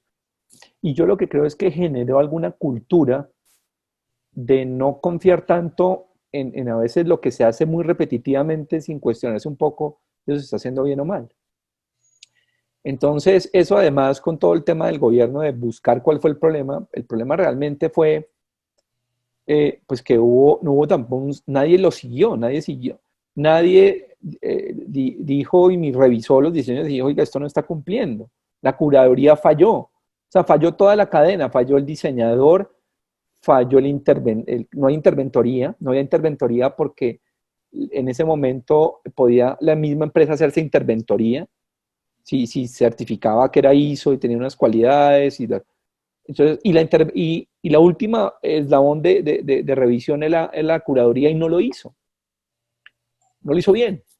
Entonces digamos que por eso hubo ese cambio de la ley 1796, que es la famosa ley anti-space, o más bien vivienda segura, en la cual se hizo ese cambio y eso provocó un cambio en la NSR. Y actualmente hay un tema de revisión de diseños y revisión de construcción que se generó a partir de este estudio y a partir de este caso. Entonces yo espero, Hernando, que esto no nos vuelva a pasar, porque ya tenemos que aprender, y aparte de eso la ley se puso un poco más pila en ese sentido, ¿no? En Estados Unidos yo recuerdo mucho, cuando yo alguna vez visité obras allá, y era el seguimiento de los planos era muy estricto, es decir, si se llama el independent checking allá, o el de la ciudad, miraba los planos y miraba la hora, aquí le falta esta barra, no puede, entonces aquí le ponía un papel y ¡pum! No puede fundir mañana el concreto, chao. Entonces eso, el constructor llamaba al ingeniero miércoles, mire, es que aquí qué hago, es que no, bueno, tienen que mandar un cambio en los diseños, tienen que mandarlo a la ciudad tiene que aprobarlo para que funda el siguiente nivel. Creo que eso nos toca empezar a aprender, y creo que para allá vamos un poco. Presidente, Santiago Montejo de la Sociedad Colombiana de Ingenieros. Tiene la palabra don Santiago Montejo Rosso, que es el representante de la Sociedad Colombiana de Ingenieros. Entre paréntesis, Santiago, acabamos de hacer entrega hace un rato del diploma de miembro honorario de la Sociedad Colombiana de Ingenieros. Lo tiene para entregárselo a ustedes el académico numerario Jaime Santamaría Serrano. Santiago tiene la palabra. Muchas gracias, Santiago. Bueno, no, quería comentarles alguna experiencia que tuve en Medellín también, no recuerdo, tal vez si estuvimos conjuntamente con el doctor Correal, allá con el edificio Cantárida, donde pues no cabe más que seguir observando que por lo menos hasta esa fecha los errores de los diseñadores seguían siendo los mismos. Yo observo que, por ejemplo, los problemas de las patas, de la construcción de las patas de elefante en Medellín era algo repetitivo. Eso me tocó verlo en 2 edificios, donde simplemente, como lo anotó el doctor Correal, no dejaban la pata de elefante, o la dejaban sobre cursos de agua que iban erosionando pues por debajo el soporte de la pila. También a mi juicio, las luces exageradas sin saber qué es lo que está ocurriendo ahí.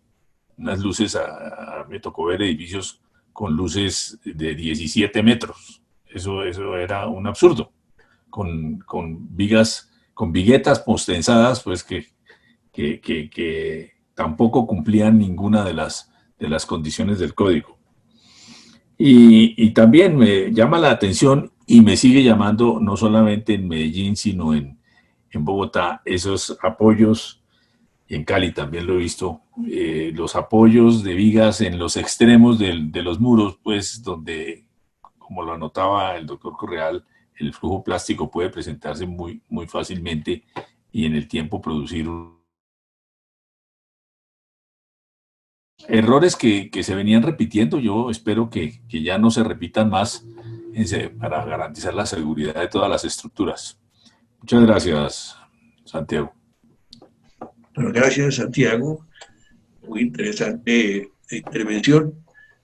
Bueno, ¿alguien más desea intervenir?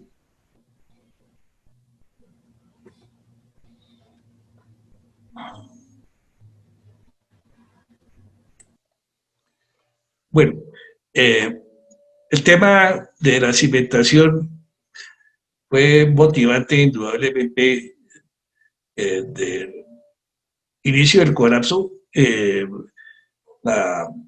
con las columnas, las cimentaciones, pilotes preexcavados.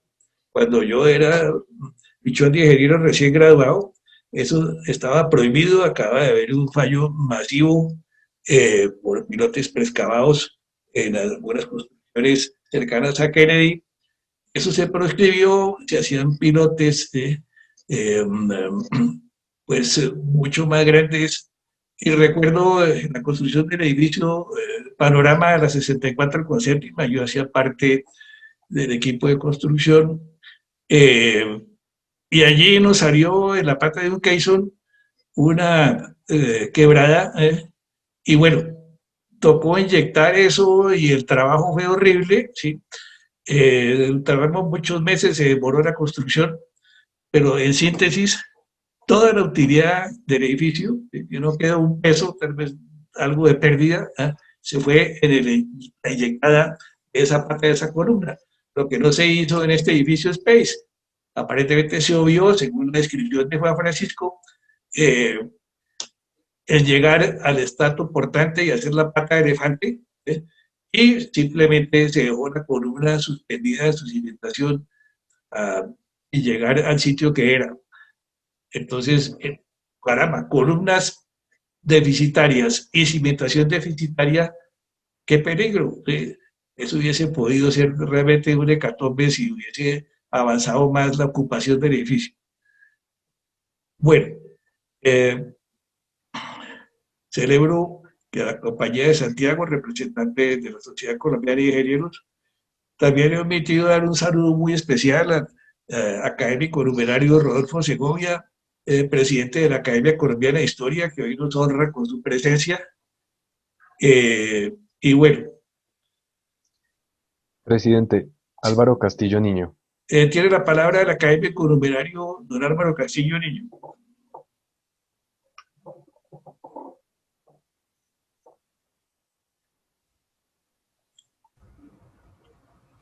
Gracias. Doctor Correal, ¿cuáles fueron las cargas que el calculista consideró en las memorias de cálculo? ¿Qué cargas aparecen?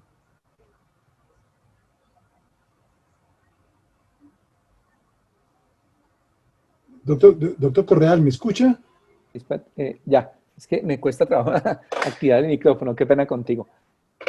Bueno, mira, la verdad es que las memorias de cálculo fueron una de las fallas que encontramos en la documentación.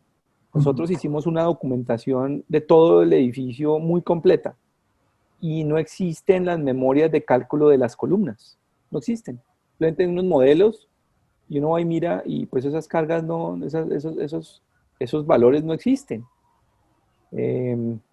Entonces, pues fue digamos, por eso decidimos hablar con el ingeniero, porque para nosotros era todo un misterio saber por qué pasó, o sea, por qué tomó esa decisión.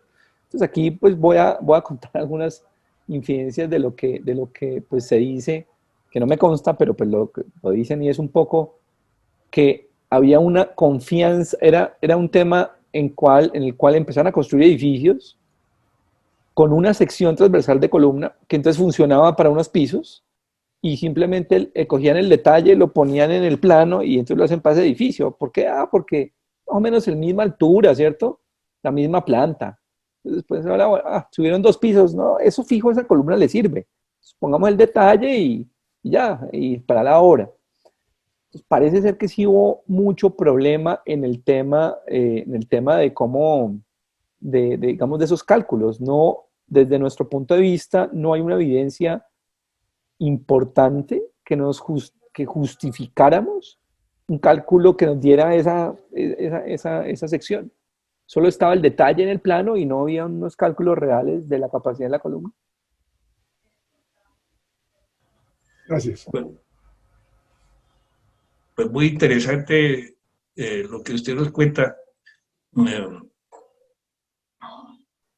Francisco, porque realmente eso implica pues una grave falla de las curadurías en ese tema. Simplemente no existió una supervisión de los cálculos a ningún nivel, ni profunda, ni mediana, ni liviana siquiera.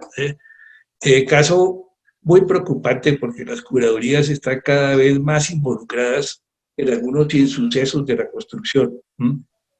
Pues son numerosos, ¿sí? Uno de los casos en los cuales ha intervenido nuestro académico Rodolfo Segovia es el edificio de Acuarela allá en Cartagena, así que también no cumplieron las normas y ahora toca recortarle un pedazo, ¿sí? Y de repente la recomendación sería que demolieran eso porque afecta el valor patrimonial de la ciudad de Cartagena. Pero son numerosísimos los casos en las componentes de las curadurías, la laxitud, la falta de ética, y cuando no es simplemente que se dejan comprar, para decirlo vulgarmente, para dar beneficios de las normas. Y bueno, son muchos los casos. Quisiera un comentario del académico cofundador Diego Tobón Echeverri al respecto, que es, ha sido constructor y cofundador de esta academia desde hace 20 años, pero también es abogado. Diego. Gracias, buenas noches. Al doctor Correa, felicitaciones, y a la academia por este análisis técnico desapasionado y concluyente. A mí como primer serio de la reducción del Cauca, estudiar por qué se cayeron algunos edificios. Y las fallas en Popayán fue porque no se prepararon bien los concretos, las mezclas, y con el sismo del 83 se cayeron los edificios hechos por el Instituto de Crédito Territorial.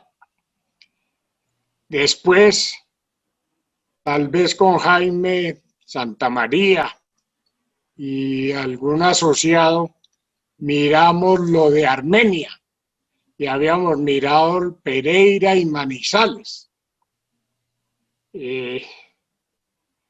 Son muchas las áreas que poco a poco con la legislación se han ido mejorando las normas técnicas.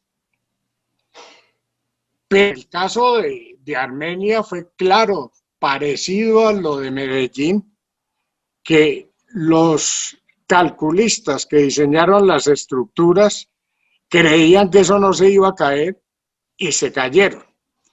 El ingeniero Correal mencionó un tema muy importante y es la función que la municipalidad, el county o quien sea, hace en la ejecución de los proyectos y en las construcciones.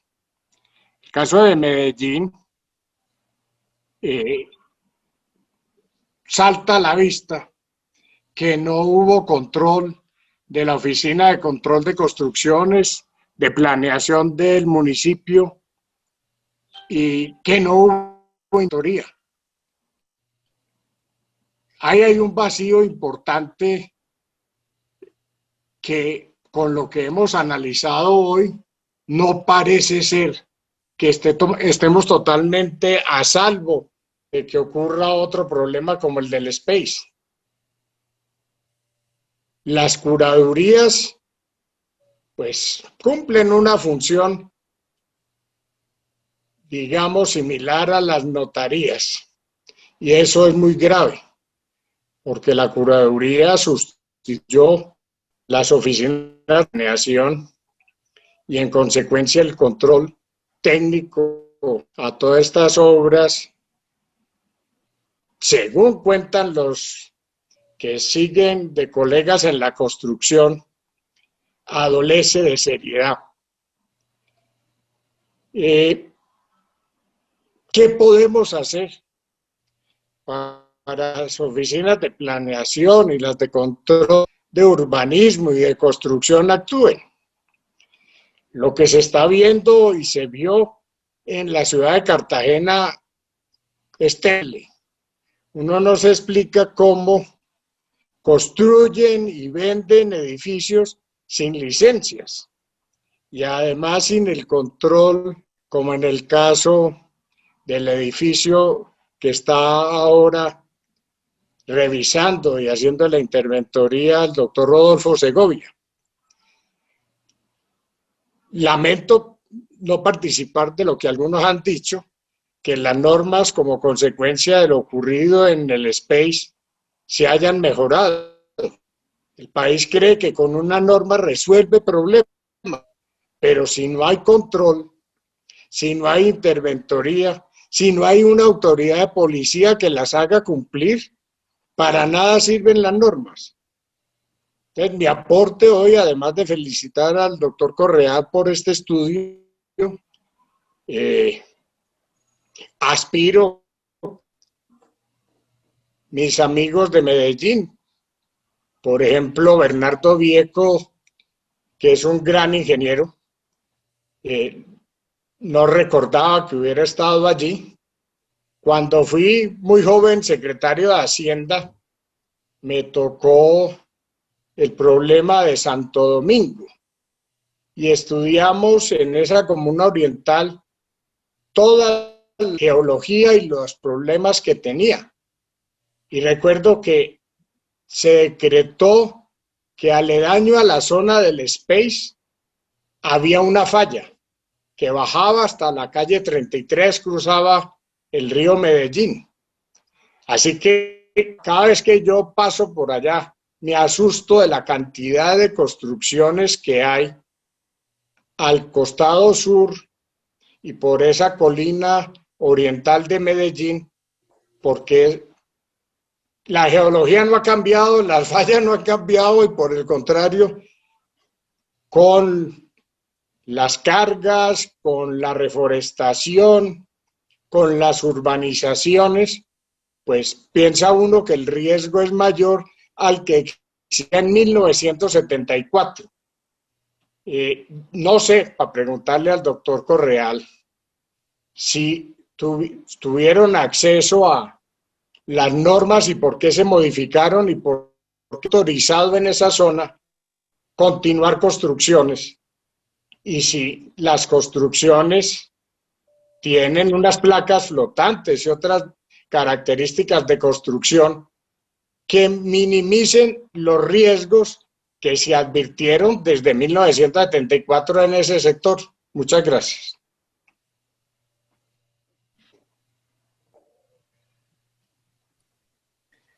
Bueno, antes de darle la palabra a Juan Francisco de nuevo, el académico Antonio García Rosso también desea hacer una pregunta. Antonio.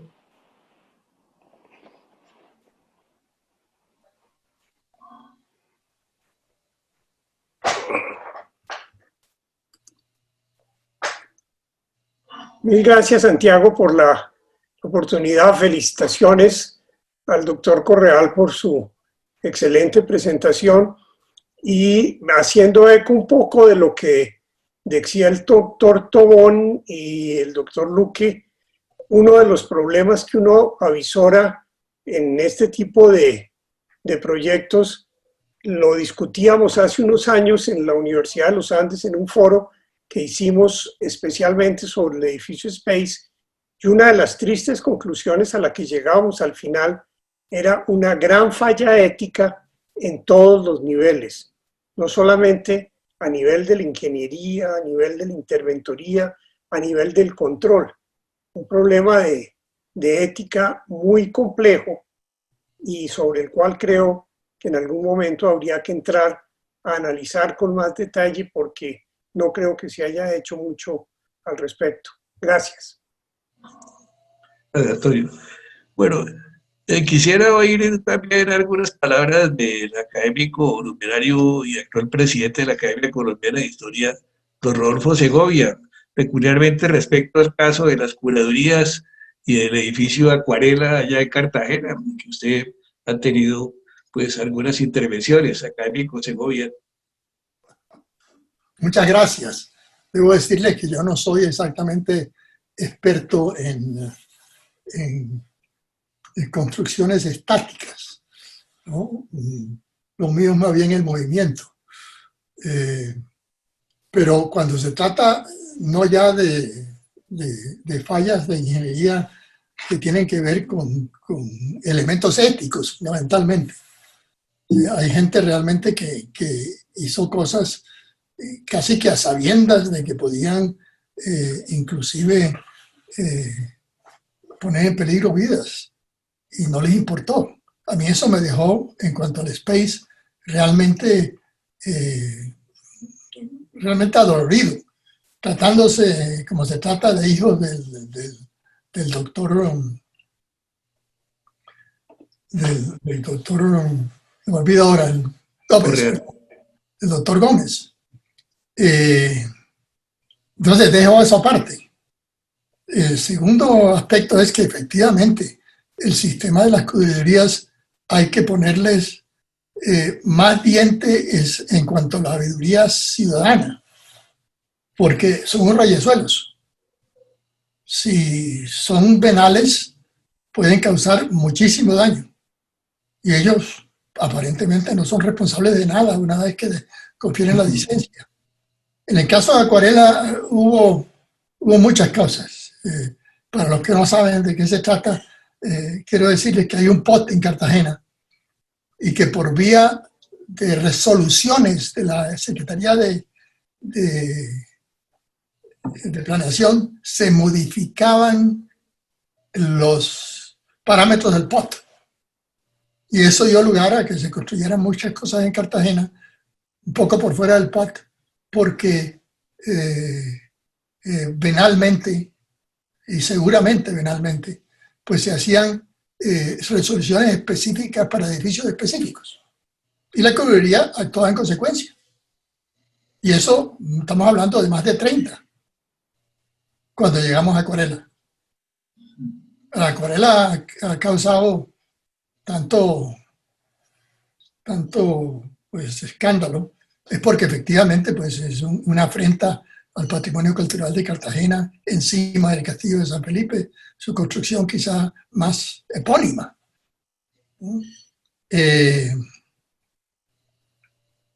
Y allí pues el constructor, además de conseguir esa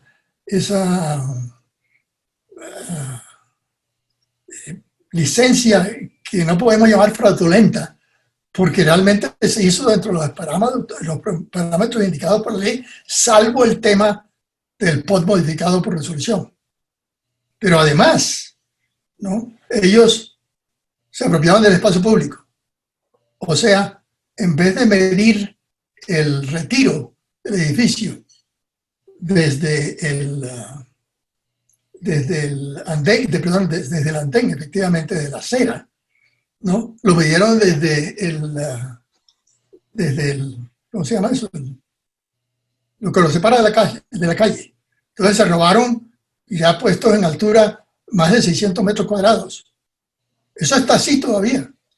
Pero eso amerita, como hay una orden judicial para demoler el edificio, porque eso no se puede corregir. Pero más allá de eso, ¿no?, cuando fueron a revisar, porque se pusieron a que se revisaran las condiciones de sus construcciones desde el punto de vista sísmico, se encontró que las normas tan cuidadosamente elaboradas por el amigo que acaba de abandonarnos, no las cumplen. La situación del momento es que el alcalde no se atreve a moverse. Él es populista para unas cosas, pero para otras es cobarde. Y entonces piensa que si lo hace demoler, como es su obligación, le van a caer encima a él desde el punto de vista de acciones judiciales. Y está esperando que un juzgado se pronuncie sobre un aspecto X. Y ahí estamos, parados en que el alcalde no se mueve, teniendo toda la razón y todos los instrumentos para detener la implosión, ahora sí, del edificio. Entonces, aquí estamos frente a un caso un poco distinto, ¿no?, pero similar en cuanto a los aspectos éticos. De paso, es una compañía de 3 firmas importantes de Medellín que pues vieron la oportunidad y construyeron estas torres haciéndolas pasar por viviendas BIS, que de vivienda de interés social no tienen nada. Y que naturalmente, por no ser de Cartagena, los cartageneros no son ningunos santos, los ingenieros y constructores de Cartagena, pero tienen algún sentido de patrimonio de la ciudad. Esta gente venía de otra parte, edificio encima de San Felipe, ¿qué les importa? Así que se combinaron muchas cosas. No me pongas a seguir sobre este tema porque yo me indigno. He escrito muchos artículos, ¿no?, tanto en el portafolio donde escribo normalmente como en el Universal de Cartagena, pues condenando lo que está pasando. Muchas gracias, Santiago. Gracias, Rodolfo. Magnífica intervención. Bueno, vale la pena notar en el seno de esta academia que nosotros tenemos un código sismorresistente de estructuras Pero no tenemos ningún coeficiente de seguridad contra la estupidez y contra la venalidad, que es una lástima. Y bueno, hablando de estudios actuariales en ese tema de la seguridad, y mirando un caso reciente que es el de Hidroituango, ¿no? Recuerdo cuando yo era diseñador de estructuras en una constructora en Irlanda, que el tema de los códigos europeos calificaba los coeficientes de seguridad de menor a mayor, y uno de los casos mayores era el de las avenidas de agua, las escorrentías, es decir, el caso de las presas, las que tenían mayores coeficientes de seguridad calculadas para avenidas cada 100 años o 200 años, algo así. Y precisamente, pues ese tema es uno de los temas pues, que se obvió, además de los otros, además, que trajo Juan Francisco a colación en el caso de Hidroituango. O sea, estamos en un panorama de estudios actuariales de coeficientes de seguridad y de visualización del tema de la seguridad y de la ética, que es mucho más amplio realmente y que hemos contemplado someramente en muchas ocasiones en esta academia, y que hoy en buena hora nos trajo a colación con esa magnífica exposición don Juan Francisco Correal, perdón. Quisiera, para terminar, darle la palabra a Juan Francisco y algunas opiniones suyas sobre todo lo que se ha escuchado en esta mesa redonda antes de cerrar. Juan Francisco. Bueno, muchas gracias. Pues no, muy interesante oír todas estas opiniones, todo, creo que muy valiosas, y lo que decía Antonio, pues claramente tenemos un problema ético muy complejo, ¿no? Es muy, muy complejo. Difícil de abordar, bien difícil de abordar. Yo les puedo contar cosas que están pasando. Yo estoy en la comisión asesora del código, entonces pues allá les puedo decir las cosas que se vienen. Se vienen varias cosas con respecto a eso. Una cosa que es muy pronto, seguramente va a pasar muy pronto, es que va a haber un nuevo examen para los ingenieros que quieran diseñar edificaciones, que quieran usar la NSR. Es un examen que de hecho está contemplado en la ley 400. Es un examen que es un examen de conocimiento de la norma, y que ya el Ministerio de Vivienda ha adelantado todos los trámites, y junto con la comisión hemos trabajado para que ese examen se haga. Seguramente varios de ustedes conocen el rigor en Estados Unidos de este tipo de exámenes de conocimiento, que en Estados Unidos realmente los ingenieros realmente pueden firmar planos hasta cuando pasan una serie de exámenes para tener la licencia profesional. La licencia profesional en Estados Unidos no se da cuando uno se gradúa de la universidad.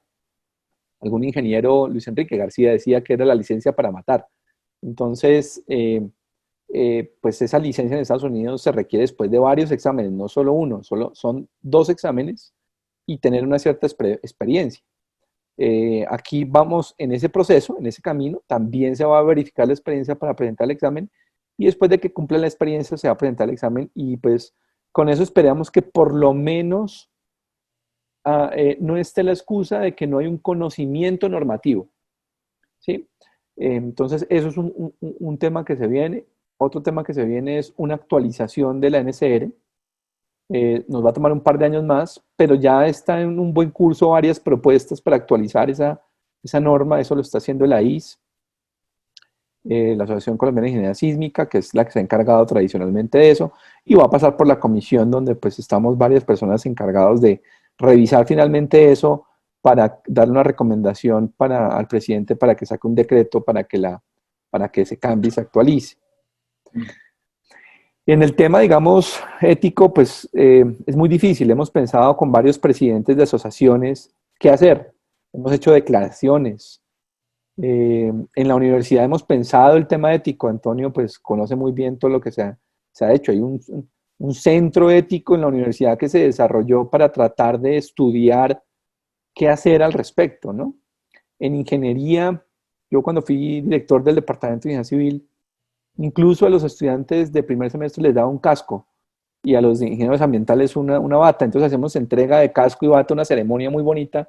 Y mi objetivo no era darle el casco, los muchachos eran felices poniéndose el casco nuevo de la universidad y las batas, sino era más darles un mensaje de lo que significaba darles ese casco y esa bata a los estudiantes y a la responsabilidad que se estaban poniendo encima, porque los ingenieros civiles tenemos una responsabilidad muy grande con la sociedad.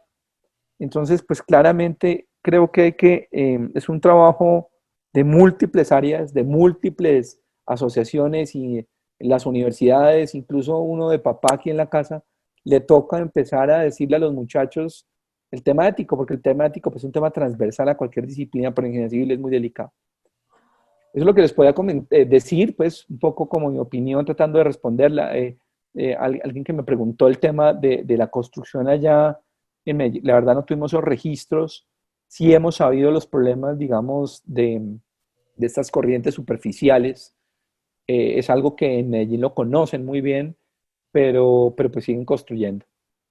Me faltó decirles que en Space, cuando detectaron el problema de que no pudieron hacer la pata de elefante y tuvieron el problema después de cimentación, trataron de puentear la carga y eso lo estuvieron haciendo. Antes de que fallara esa torre lo estaban haciendo. Pero pues ya creo que era muy tarde. Cuando pasó eso, se asentaron 35 centímetros. Si mi memoria no está mal. Bueno, eso era lo que tenía. Pues muchas gracias por el tiempo. Felicitarlos a ustedes por este encuentro y pues bueno, que sigan disfrutando de estos encuentros. Los felicito y muchas gracias por el espacio. Gracias, Juan Francisco. Gentil por su magnífica exposición. Bueno, se cerró la mesa redonda con esta intervención final de Juan Francisco. Señor académico secretario Doc, por favor, siguiente punto del orden del día. Séptimo, cierre de la sesión a cargo del presidente. Muy agradecido a todos ustedes por su presencia, su participación, que siempre ennoblece esta academia, y los invitamos cordialmente a la presentación del mes de octubre. La fecha creo que es 15 tal vez, del tercer jueves de octubre, del académico numerario Osvaldo Escobar Muriel sobre el ferrocarril del norte de la Sabana. Es bien interesante el trabajo del académico Escobar y sus múltiples libros que ha venido escribiendo sobre estos temas. Él hace una investigación en fuentes internacionales, viaja mucho a Inglaterra, a Francia, a muchas partes, consigue muchos documentos y hace unos estudios que superan la visión de los ferrocarriles de Alfredo Ortega, de la gente al interior, de la gente desde el punto de vista del gobierno, es más desde el punto de vista de la empresa privada y la empresa privada extranjera que participó en esos proyectos. El ferrocarril del norte es un ferrocarril en plano.